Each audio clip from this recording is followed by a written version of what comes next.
বাংলাদেশের সাংবাদিকরা যারা মাল্টিমিডিয়া বলেন, যারা ফটোগ্রাফার বলেন, যারা রাস্তায় সারাদিন খেটে রিপোর্ট করেন, সবার জন্য বেতন একটা ফ্লোর, একটা বেতন থাকতে হবে, একটা বেসিক মিনিমাম ওয়েজ থাকতে হবে। এটা 30,000ই হোক আর 40,000, এর নিচে যে দিবে সেই পত্রিকা বন্ধ করে দেওয়া উচিত। বাংলাদেশের সত্যিকার অর্থে শেখ হাসিনার আমলে কোনো মিডিয়া ফ্রিডম ছিল না। আপনারাই প্রথম আপনাদের হাত দিয়ে এই হাসিনাকে আমরা পুশব্যাক করেছি। মিডিয়া রিপোর্টারদের যে কাজ সেটা সত্যিকার অর্থে অভাবনীয়। এবার যে এই যে আন্দোলনে, এই যে সারা দেশব্যাপী যে আন্দোলন হয়েছে, তার প্রথম প্রাইমারি ইনফরমেশনটা আমরা পেয়েছি যারা মোবাইল দিয়ে সিটিজেন জার্নালিজম করেছে। এদের অনেকেই মাল্টিমিডিয়া রিপোর্টার। বাংলাদেশের সত্যিকার অর্থে শেখ হাসিনার আমলে কোনো মিডিয়া ফ্রিডম ছিল না। আপনারাই প্রথম আপনাদের হাত দিয়ে এই হাসিনাকে আমরা পুশব্যাক করেছি। আপনারা মিডিয়া ফ্রিডমটা খুব স্মার্টলি আপনারা আবার রিস্টোর করাতে সাহায্য করেছেন। মিডিয়া রিপোর্টার্স অ্যাসোসিয়েশনকে আমরা সবাই একসাথে আমরা হাতে দিই। বসুন্ধরা ডায়াপেন্ট এখন আরো উন্নত। এই hot air through top sheet দ্রুত শোষণ করে সোনামণিকে দেয় কোমল অনুভূতি। ইন্টারন্যাশনাল একটা লিগ্যাল রাইটস গ্রুপ, তারা যাত্রাবাড়ি কিলিং এর উপর একটা 15 মিনিটের একটা ডকুমেন্টারি করেছে।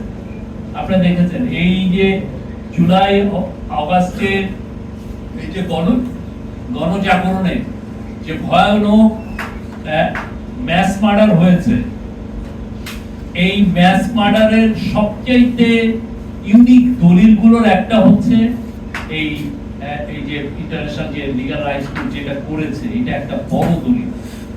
এই বড় দলিলটা কিভাবে তৈরি হয়েছে জানেন? আপনারা দেখেছেন এটা? এই দলিলটা তৈরি হয়েছে, এই যে ডকুমেন্টারিটা তৈরি হয়েছে আপনাদের মতো মাল্টিমিডিয়া রিপোর্টারদের ভিডিওর কাছ থেকে।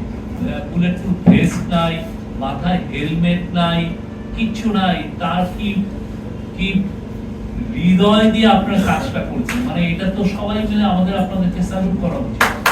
এই জার্নালিজম বাংলাদেশে, এই যে একটা অকুতোভয় জার্নালিজম, এটা আমরা খালি গল্প করে আসছি। আমরা যাদেরকে জানতাম যে যেগুলো অকুতোভয় জার্নালিস্ট, পরে দেখি সব অকুতোভয় না, সব চামচা জার্নালিস্ট। তারা এর থেকে টাকা নেন, ওর থেকে টাকা নেন, এর থেকে একটা প্লট নেন, এই ধান্দাবাজি করে গেছে।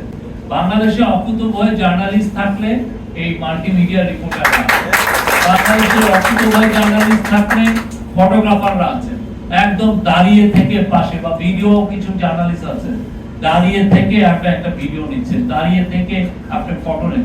আরেকটা হচ্ছে যে ক্রাইমস এগেইনস্ট হিউম্যানিটি, যে ম্যাসিভ কিলিং করছে। এই ক্রাইমস এগেইনস্ট হিউম্যানিটি, এই যে তার এগেইনস্টে যে প্রুফ, সে যে ক্রাইমস এগেইনস্ট হিউম্যানিটি করেছে, এইটার প্রুফের কাজটা কারা করেছে, কারা প্রাইমারি ভিডিওগুলো দিয়েছে? এটা হলো আপনারা। আপনাদের যে অবদান, এটা আসলে অবিস্মরণীয় বাংলাদেশে। তবে আমাদের আপনাদের এই অবদান আমরা খালি মুখে বললাম আর কিছু করলাম না, তা তো হয় না।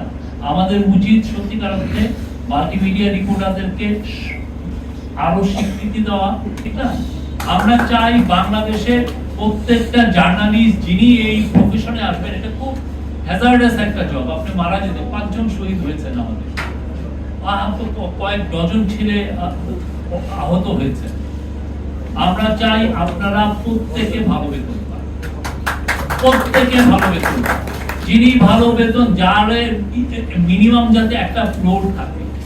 আমি আবারও বলি, গার্মেন্টস শ্রমিকরা দেখেন, তারা কিন্তু যারা জার্নালিজমে আসে তাদের মতো অনেকে কত শিক্ষিত নেই, কিন্তু তারা ইউনিয়ন অ্যাক্টিভিজমে আপনার আমাদের থেকে তারা 100 গুণ এগিয়ে আছে। তারা তাদের মিনিমাম ওয়েজের জন্য লড়াই করে, এবং লড়াই করে এখন দেখেন তারা 12,500 টাকা, এবং কিছুদিন আগে তারা আরো 9% বেতন হাইক করিয়েছে আন্দোলন করে। এবং আমাদের আন্দোলনগুলো মহৎ একটা আন্দোলন, যে না, আপনি আমার বেতন বাড়াতে হবে।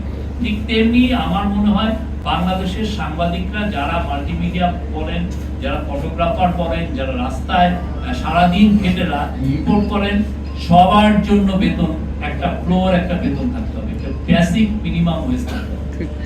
এটা 30,000ই হোক আর 40,000, এর নিচে যে দিবে সেই পত্রিকা বন্ধ করে দেওয়া উচিত।